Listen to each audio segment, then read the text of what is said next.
जय श्री कृष्णा सर।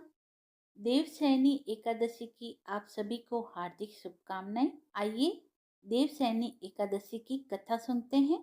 अर्जुन ने कहा, हे श्री कृष्ण, आषाढ़ माह के शुक्ल पक्ष की एकादशी का क्या व्रत है? उस दिन किस देवता का पूजन होता है? उसका विधान क्या है? कृपा कर यह सब विस्तार पूर्वक बताइए। भगवान श्री कृष्ण ने कहा, हे धनुर्धर, एक बार नारद जी ने ब्रह्मा जी से यही प्रश्न पूछा था। तब ब्रह्मा जी ने कहा कि नारद, तुमने कलयुग में प्राणी मात्र के उद्धार के लिए सबसे श्रेष्ठ प्रश्न पूछा है, क्योंकि एकादशी का व्रत सब व्रतों में उत्तम होता है। इसके व्रत से सभी पाप नष्ट हो जाते हैं। इस एकादशी का नाम देवशयनी एकादशी है। यह व्रत करने से भगवान विष्णु प्रसन्न होते हैं। इस संबंध में मैं तुम्हें एक पौराणिक कथा सुनाता हूँ। ध्यान पूर्वक श्रवण करो। मांधाता नाम का एक सूर्यवंशी राजा था। वह सत्यवादी, महान तपस्वी और चक्रवर्ती राजा था। वह अपनी प्रजा का पालन संतान की तरह करता था। उसकी सारी प्रजा धन धान्य से परिपूर्ण थी और सुखपूर्वक जीवन यापन कर रही थी। उसके राज्य में कभी अकाल नहीं पड़ा था। कभी किसी प्रकार की प्राकृतिक आपदा भी नहीं आती थी। परंतु न जाने उससे देव क्यों रुष्ट हो गए। न मालूम राजा ने क्या भूल कर दी कि एक बार उसके राज्य में जबरदस्त अकाल पड़ गया और प्रजा अन्न की कमी के कारण अत्यंत दुखी रहने लगी। राज्य में यज्ञ होने भी बंद हो गए। अकाल से पीड़ित प्रजा एक दिन दुखी होकर राजा के पास जाकर प्रार्थना करने लगी, हे राजन, समस्त संसार की सृष्टि का मुख्य आधार वर्षा है। इसी वर्षा के अभाव से राज्य में अकाल पड़ गया है और अकाल से प्रजा मर रही है। हे भूपति, आप कोई ऐसा जतन कीजिए जिससे हम लोगों का कष्ट दूर हो सके। यदि जल्द ही अकाल से मुक्ति न मिली तो विवश होकर प्रजा को किसी दूसरे राज्य में शरण लेनी पड़ेगी। प्रजाजनों की बात सुनकर राजा ने कहा, आप लोग सत्य कह रहे हैं। वर्षा न होने से आप लोग बहुत दुखी हैं। राजा के पापों के कारण ही प्रजा को कष्ट भोगना पड़ता है। मैं बहुत सोच विचार कर रहा हूँ, फिर भी मुझे अपना कोई दोष दिखाई नहीं दे रहा है। आप लोगों के कष्ट को दूर करने के लिए मैं बहुत उपाय कर रहा हूँ, परंतु आप चिंतित न हो, मैं इसका कोई न कोई उपाय अवश्य ही करूँगा। राजा के वचनों को सुन प्रजाजन चले गए। राजा मानदाता भगवान की पूजा कर कुछ विशिष्ट व्यक्तियों को साथ लेकर वन को चल दिए।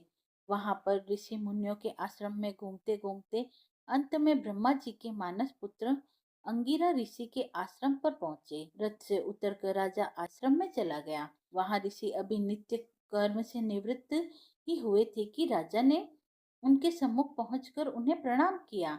ऋषि ने राजा को आशीर्वाद दिया, फिर पूछा, हे राजन, आप इस स्थान पर किस प्रयोजन से पधारे हैं, सो कहिए। राजा ने कहा, हे महर्षि, मेरे राज्य में 3 वर्ष से वर्षा नहीं हो रही है। इससे अकाल पड़ गया है और प्रजा कष्ट भोग रही है। राजा के पापों के प्रभाव से ही प्रजा को कष्ट मिलता है, ऐसा शास्त्रों में लिखा है। मैं धर्मानुसार राज्य करता हूँ, फिर यह अकाल कैसे पड़ गया, इसका मुझे अभी तक पता नहीं लग सका। अब मैं आपके पास इसी संदेह की निवृत्ति के लिए आया हूँ। आप कृपा कर मेरी इस समस्या का निवारण कर मेरी प्रजा के कष्ट को दूर करने के लिए कोई उपाय बतलाइए। सब वृत्तांत सुनने के बाद ऋषि ने कहा, हे भूपति, इस सतयुग में धर्म के चारों चरण सम्मिलित हैं। यह युग सभी युगों में उत्तम है।